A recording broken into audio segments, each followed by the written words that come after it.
നമസ്കാരം. ഒരിക്കൽ ആവശ്യമെങ്കിൽ ഏറ്റവും ശക്തമായ ആയുധം ഉപയോഗിക്കുമെന്ന് ലോകത്തെ ഭീതിയിലാഴ്ത്തിയിരുന്ന അമേരിക്കൻ പ്രസിഡന്റ് ഡൊണാൾഡ് ട്രംപ് ഇന്ന് ഇറാനെതിരെ ആണവായുധം ഉപയോഗിക്കില്ല എന്ന് തുറന്നു പറയുന്ന അവസ്ഥയിലേക്ക് എത്തിയിരിക്കുകയാണ്. ശക്തിയുടെ ഭാഷയിൽ മാത്രം സംസാരിച്ചിരുന്ന നേതാവിന്റെ ഈ പിന്മാറ്റം ഒരു സാധാരണ രാഷ്ട്രീയ പ്രസ്താവനയായി കാണാനാവില്ല. മറിച്ച് യുദ്ധത്തിന്റെ യാഥാർത്ഥ്യങ്ങൾ നേരിടേണ്ടി വന്നപ്പോൾ എടുത്ത നിർബന്ധിതമായ നിലപാട് മാറ്റത്തിന്റെ വ്യക്തമായ അടയാളമാണ്. യുദ്ധത്തിന്റെ തുടക്കത്തിൽ അമേരിക്കയുടെ സമീപനം അതീവ കടുപ്പമായിരുന്നു. ഇറാന്റെ സൈനിക സംവിധാനങ്ങളെ പൂർണ്ണമായി തകർക്കുമെന്നും അവരുടെ ആണവ പദ്ധതിയെ ഇല്ലാതാക്കുമെന്നും ആവശ്യമായാൽ പരമാവധി ശക്തി പ്രയോഗിക്കുമെന്നും ട്രംപ് തുറന്നു പറഞ്ഞിരുന്നു. എന്നാൽ യുദ്ധം നീണ്ടുനിന്നപ്പോൾ സ്ഥിതി മാറ്റം കണ്ടു. ആക്രമണങ്ങൾ തുടരുന്നതിനിടയിലും ഇറാൻ തകർന്നില്ല, മറിച്ച് പ്രതിരോധ ശേഷി നിലനിർത്തി. ഇതോടെയാണ് ട്രംപ് ആണവ ഓപ്ഷൻ പൂർണ്ണമായി തള്ളിക്കളയേണ്ടി വന്നത്. ഇറാനുമായുള്ള യുദ്ധത്തെ ആണവായുധ സംഘർഷമാക്കി മാറ്റില്ല എന്ന് US പ്രസിഡന്റ് ഡൊണാൾഡ് ട്രംപ് വ്യക്തമാക്കി രംഗത്ത് വന്നു കഴിഞ്ഞു.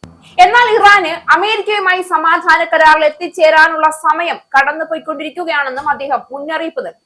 അമേരിക്കയുടെ മൂന്നാമത്തെ വിമാനവാഹിനി കപ്പൽ USS ജോർജ് H.W. ബുഷ് പശ്ചിമേഷ്യയിൽ എത്തിയതോടെയാണ് ട്രംപിന്റെ പരാമർശം എന്നത് ശ്രദ്ധേയമാണ്. ആണവായുധങ്ങൾ വിന്യസിക്കാൻ യാതൊരു പദ്ധതിയും ഇല്ല എന്ന് വൈറ്റ് ഹൌസിൽ മാധ്യമങ്ങളോട് പ്രതികരിക്കവേ ട്രംപ് പറഞ്ഞു. പരമ്പരാഗത ആയുധങ്ങൾ ഉപയോഗിച്ചുകൊണ്ടുള്ള ആക്രമണത്താൽ ഇതിനകം തന്നെ ഇറാനെ തകർത്തു കളഞ്ഞെന്നും അദ്ദേഹം അവകാശപ്പെട്ടു. ഞാൻ എന്തിന് ആണവായുധം പ്രയോഗിക്കണം? ഞങ്ങൾ അവയില്ലാതെ തന്നെ വളരെ പരമ്പരാഗത ശൈലിയിൽ അവരെ പൂർണ്ണമായും നശിപ്പിച്ചു കഴിഞ്ഞു. ഇല്ല, ഞാൻ അത് ഉപയോഗിക്കില്ല. ആണവായുധം ഉപയോഗിക്കാൻ ആരെയും അനുവദിക്കാൻ പാടുള്ളതല്ല എന്നും ട്രംപ് പറഞ്ഞു വെച്ചു. ഹോർമുസിൽ മൈനുകൾ സ്ഥാപിക്കുന്നതിനിടെ പിടിക്കപ്പെടുന്ന ഏത് ഇറാനിയൻ ബോട്ടിനെയും തകർത്തു കളയാൻ ട്രംപ് US നേവിക്ക് നിർദ്ദേശം നൽകിയിട്ടുണ്ട് എന്നും ഇതിനിടയിൽ റിപ്പോർട്ടുകൾ പുറത്തു വരുന്നുണ്ട്.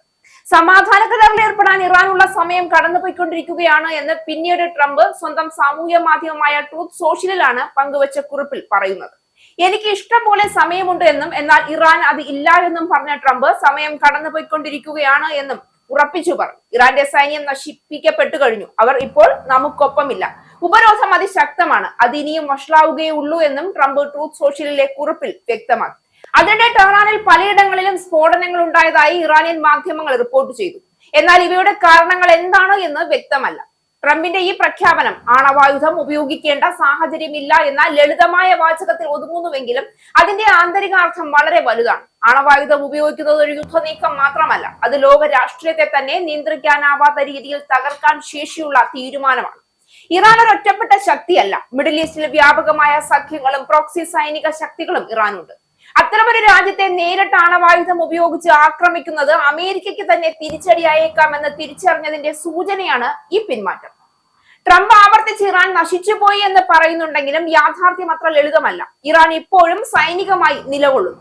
കടലിടുക്കുകളിലും പ്രാദേശിക രാഷ്ട്രീയത്തിലും സ്വാധീനം നിലനിർത്തുന്നു. അതിലും പ്രധാനമായി യുദ്ധത്തിനിടയിലും ഇറാൻ തന്റെ ആയുധശേഷിയെ പുനഃസ്ഥാപിച്ചേക്കാമെന്ന് അമേരിക്ക തന്നെ സമ്മതിക്കേണ്ടി വന്നിരിക്കുകയാണ്. ഇതൊരൊറ്റ കാര്യമാണ് വ്യക്തമാക്കുന്നത്: ശക്തമായ ആക്രമണങ്ങൾക്കിടയിലും ഇറാൻ പൂർണ്ണമായി തകർന്നിട്ടില്ല. ഇതോടൊപ്പം സീസ് ഫയർ നീട്ടിയതും ശ്രദ്ധേയമാണ്. സാധാരണയായി വിജയിക്കുന്ന പക്ഷം യുദ്ധം തുടരാനാണ് ശ്രമിക്കുക. എന്നാൽ ഇവിടെ സംഭവിച്ചത് അതിന്റെ വിപരീതമാണ്. അമേരിക്ക ചർച്ചകളിലേക്ക് തിരിഞ്ഞു. സ്ഥിരതയുള്ള കരാർ വേണമെന്ന ട്രംപിന്റെ പ്രസ്താവന യഥാർത്ഥത്തിൽ ഒരു രാഷ്ട്രീയ പിന്മാറ്റത്തിന്റെ സൂചന തന്നെയാണ്. യുദ്ധം തുടർന്നാൽ ഉണ്ടാകാവുന്ന അപകടങ്ങൾ മനസ്സിലാക്കിയതിന്റെ സൂചന കൂടിയാണിത്. ഈ സംഭവ വികാസങ്ങളെല്ലാം ചേർത്ത് നോക്കുമ്പോൾ അമേരിക്ക ആണവ ഓപ്ഷൻ ഒഴിവാക്കി സീസ് ഫയർ നീട്ടി ചർച്ചകളിലേക്ക് തിരിഞ്ഞപ്പോൾ ഇറാൻ തകർന്നില്ല, മറിച്ച് സമ്മർദ്ദത്തെ ചെറുത്തുനിന്നു. ലോകത്തിലെ ഏറ്റവും വലിയ സൈനിക ശക്തിയായ അമേരിക്കയെ പോലും നിയന്ത്രിത നിലപാടിലേക്ക് കൊണ്ടുവന്നത് ഇറാന്റെ പ്രതിരോധ ശേഷിയാണ് എന്ന വിലയിരുത്തലിലേക്ക് കാര്യങ്ങൾ നീങ്ങുകയാണ്. ട്രംപ് എടുത്ത ഈ തീരുമാനം ഒരു മാനവിക പരിഗണനയുടെ ഫലം എന്നതിലുപരി യുദ്ധത്തിന്റെ യാഥാർത്ഥ്യങ്ങൾ സംബന്ധിച്ച ഒരു നിർബന്ധിത പിന്മാറ്റമാണ്. ഭീഷണികളിൽ നിന്ന് ആരംഭിച്ച അമേരിക്കൻ നിലപാട് ഇപ്പോൾ ചർച്ചകളിലേക്ക് മാറിയിരിക്കുകയാണ്. അതേസമയം ഇറാൻ തകർന്നില്ല, നിലകൊണ്ടു. ഈ യുദ്ധത്തിൽ നിന്നുയരുന്ന ഏറ്റവും ശക്തമായ രാഷ്ട്രീയ സന്ദേശം അതാണ്: